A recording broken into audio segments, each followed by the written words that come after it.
আজকের গল্পটি এমন একজন মানুষের যে একজন বাবা কিন্তু তার মেয়েটিকে জীবনে একবারেও দেখতে পায়নি। তার জীবন যেন একটি দুঃস্বপ্ন, এই দুঃস্বপ্নর মধ্যেই ঘটতে থাকে এক রাশ অ্যাকশন, থ্রিল আর বিস্ময়কর মোড়।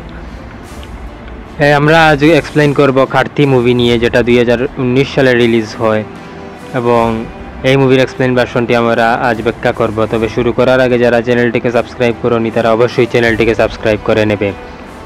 গল্পের শুরু হয় এক গভীর রাতে। একটি বিশাল মাদকদ্রব্যের চালান ধরা পড়ে চেন্নাই শহরের এক গুদামে। পুলিশ এক অফিসার নারায়ণ স্বামী গোপনে এই মাদক চক্রটি ধরার জন্য দীর্ঘদিন কাজ করেছিলেন। অবশেষে তিনি ও তার টিম প্রায় 800 কেজি কোকেন বাজেয়াপ্ত করেন।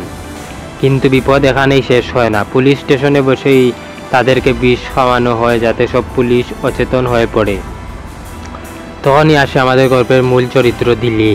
দিল্লি একজন সাবেক অপরাধী যার 10 বছরের কারাদণ্ড শেষ হয়েছে। এই রাতেই সে মুক্তি পায়, কারণ পরদিন সকালে সে তার ছোট্ট মেয়েকে প্রথমবারের মতো দেখতে যাবে। কিন্তু বিধাতা যেন অন্য কিছু পরিকল্পনা করে রেখেছেন।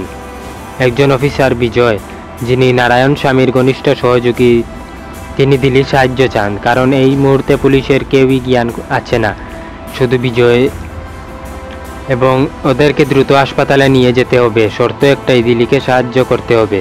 দিল্লি রাজি হয়। এখান থেকে শুরু হয় এক রুদ্ধশ্বাস রাতের যাত্রা, যেখানে দিল্লি চালাচ্ছে ট্রাক, পিছনে অচেতন 10 জন পুলিশ, সামনে পথে পথে অত পেতে আছে কোকেন চক্রের সন্ত্রাসীরা। অন্যদিকে আরেকটি গল্প চলতে থাকে থানার ভিতরে, সেখানে কেবল 3 জন কনস্টেবল ও একজন কলেজ স্টুডেন্ট আটকে আছে।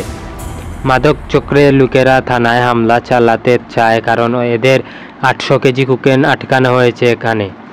একদিকে ট্রাকে চলছে হাড় হিম করা অ্যাকশন, বন্দুক, চাপাতি, চেইন, আরেকদিকে থানায় চলছে টিকে থাকার লড়াই। এই যাত্রায় দিল্লি একের পর এক বাধা পেরিয়ে যায়, ট্রাক থামিয়ে হামলাকারীদের ধ্বংস করে দেয়।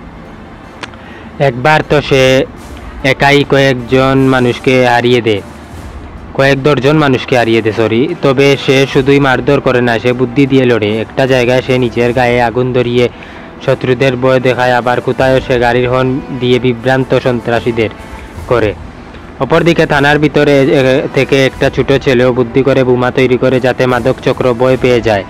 এইসব লড়াইয়ের শেষে জানা যায় এক চমকপ্রদ তথ্য, দিল্লি যে এত সাহসিকতা দেখাচ্ছে সে আসলে একজন গ্যাংস্টার ছিল, কিন্তু প্রেমে পড়ে বদলে যায়। কিন্তু সেই প্রেম তার জীবন থেকে কেড়ে নেয় সব কিছু।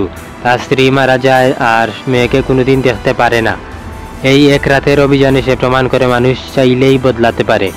সব শেষে যখন পরিস্থিতি নিয়ন্ত্রণে আসে, দিল্লিকে তার মেয়ের সঙ্গে দেখা করতে দেয়া হয়। ক্যামেরা ধীরে ধীরে জুম ইন করে আমরা দেখি একজন শক্ত মনের মানুষ, যার চোখের জল আবার বুকে মেয়েকে জড়িয়ে ধরা। কার্তি শুধু একটি মাত্র অ্যাকশন মুভি না, এটি পিতৃত্বের গল্প, আত্মত্যাগের গল্প, একজন অপরাধী থেকে নায়ক হয়ে ওঠার গল্প। এই মুভির কোনো গান নেই, কোনো কমেডি নেই, শুধুমাত্র অ্যাকশন, থ্রিল আর হৃদয় ছুঁয়ে যাওয়া আবেগ। যারা এই কার্তি মুভি দেখে নাই তারা অবশ্যই দেখে নিতে পারেন। এটি অসাধারণ একটি মুভি।